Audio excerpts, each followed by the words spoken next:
I'm Shawn. I'm Richard. Welcome to the first ever episode of Smashing Plastic, a web series about awesome board games. So come check us out every couple of weeks and see what we've been playing. Today we're going into the deep reaches of outer space. Today we're reviewing Space Hulk. Space Hulk was designed by Richard Halliwell and produced by Games Workshop in 2009. This is the third edition of the game and it was done in a limited release. Very limited. This game, if you want to buy it, you might be able to find it on eBay, but you might have to sell a kidney in order to do so because it's expensive. So the game tells the story of a bunch of specialist soldiers on a derelict spacecraft that's out of control, careening towards, I don't know, a planet. And if that's not bad enough, the spaceship is infested with face-eating, gut-munching aliens. Effectively what we're looking at here is a dungeon crawl. It's a two-player game where one player is going to take the role of the Marines, which are these valiant space knights from the future with laser swords and high-caliber machine guns. And they're going to square off against the opposing player, which is going to take the role of the Gene Stealers. Like Richard said, they're a complete ball of teeth and death, coated in fangs with hands going everywhere. And acid for blood. Acid for blood. So this game is set in the 40k world, if you know that from the Games Workshop. But I'll tell you what, if you know the movie Aliens and love the movie Aliens like we do, this is what the game captures. It's all about that Aliens franchise. Games Workshop really set the benchmark here for component quality. I mean, this is second to none. The thickness of the stock is amazing. Each piece, each four-piece corridor or three-piece corridor has individual separate artwork from every other piece.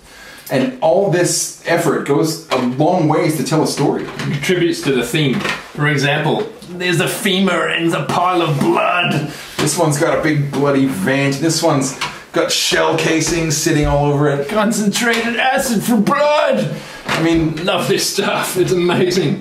This setting, be it the alien style tension or the 40k or these tiles, it really goes a long way to draw you in and to make this game intensely immersive. Yeah, it does. First thing you got to do is pick a scenario from the mission book. If you start at 1 and go all the way through to 12, the story is linked, but you don't have to play them because what you're doing in one mission previously doesn't carry over to the next one. If there's one failing with Space Hulk, I said there's only 12 missions in the mission book. Almost a third or half the book is taken up with flavor text and fluff, which is great for helping you buy into the story, but really I probably would have wanted another 12 missions, maybe even a separate story arc or something to really draw you in. It's also worth mentioning that there's no campaign mode. Like the stuff that the guys do, it doesn't carry across, as in they could get better skills or pick up more equipment or something like that, which would be a fantastic thing for this game. But it's missing. As the Marines, the way the gameplay works is each of your Marines has 4 action points. You take a step with your dude, you turn, you shoot your gun, swing your sword. Each one uses that 1 action point. That's terrible news because you never have enough to get where you want. Your little red conga lines are always getting clammed up against each other. Now what you have got is you got a set number of action points that you can draw randomly out of a bucket between 1 and 6. These command points you can use as action points to take those extra steps, or you can even bank them for the Gene Stealer's turn. Use them when they don't expect it. Now the real bad news is, you got this fella right here.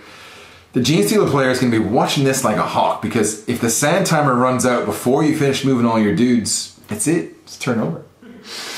As a Gene Stealer player, you get to watch the Marines set up their tactics and firing lanes, whereas you're playing a bit more of a secretive game. Well, a lot more of a secretive game. Each turn you get these reinforcement blips, which represent the motion trackers that the Marines are seeing in their helmets. So these things get 6 action points each, and you can bring them on at multiple points on the board. The thing that you have to consider with the blips is that when to convert them into aliens. So if I decide to turn it into an aliens, which range from 1 to 3, away I go, I bring them on like that.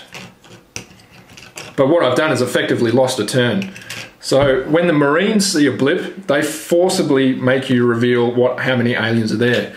What you need to consider as the aliens or the Gene Stealer player is you need to apply as much pressure as you can and attack from multiple positions at once.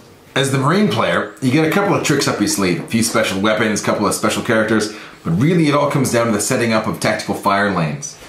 Look at this guy over here. He can see all these Gene Stealers are hiding in this room. How is he possibly going to defend himself? I'm going to take a step, I'm going to turn 90 degrees, and then I'm going to spend 2 points setting what's called Overwatch. Overwatch means that any time a Gene Stealer player uses up one action point in my field of vision, I get to spray him with my big caliber machine gun. Yeah, but you know what? That's not going to be enough. Because there's so many Gene Stealers, right? So the Gene Stealer comes around the corner. Yeah, sure, he's going to hose him with some high caliber bullets. He's going to roll a 6, which is what he needs to kill the Gene Stealer, and boom, he gets splattered away. That's fine. But there's more coming around the corner.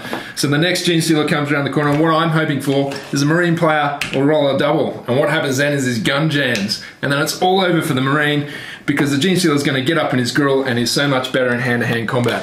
This is the absolute worst place to be, and this is probably the best point of the tension in the game.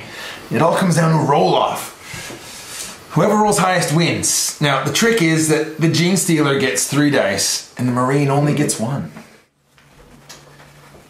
We here at Smashing Plastic, we obviously love this game. I mean, the amount of tension it creates, the sense of immersion that you get from these quality components and the way the rules interact, I mean, it's just awesome. That's right. When we're playing this game, this cardboard disappears, the plastic disappears, and I'm a Marine standing in a hallway just hosing down aliens as they're coming around the corner. It's incredible. I mean, it doesn't matter what side you're playing, whether you're playing the Marines or the Steelers. I mean, when it comes down to the crunch, when it comes down to that roll-off, I mean, you're going to celebrate every time. That's right. No matter who you're playing, the Gene Stealer or the Marine, if a Marine power fists a Gene Stealer to death, you're both yelling and screaming.